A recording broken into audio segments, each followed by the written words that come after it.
Here's something you do not want to hear, especially with those 50,000 extra visitors in town this weekend. A group of people mugged after leaving a popular hangout. 3 young women were walking to their car after leaving the bars along 6th Street Friday night. They were followed and robbed by up to 7 men down a dark side street near I-35.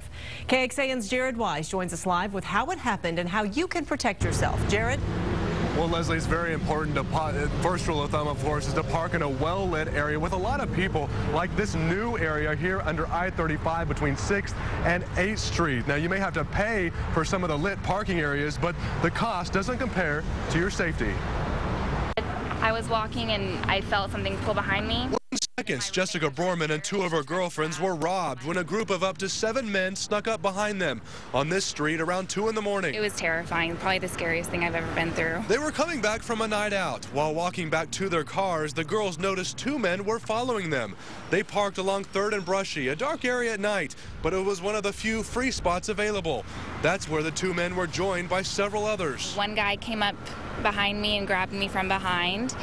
He took my wallet, and then another guy did the same thing to my friend. Most of these incidents are happening on small side streets that aren't very well lit, and it's generally right around 2 in the morning when everybody's leaving downtown to go to their cars and people have had some drinks. Police say it's best to stay in well-lit, well-traveled areas. If you feel you're being followed, divert and try to go to a more public area for a while.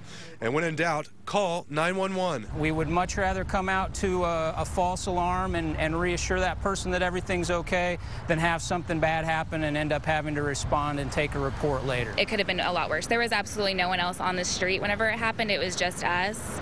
So they could have easily hurt us. And even though Borman and her friends weren't hurt, the incident will change the way they park. We thought that we would be fine because we've done it before, but now I definitely will choose a parking garage over parking on the street. Now, those thieves got off with their ID cards, some cash, and even their credit cards. And they actually used a couple of those credit cards at some nearby convenience stores. Now, police have not caught them yet, but they are investigating this case. Reporting live downtown, Jared Wise, KXAN, Austin News.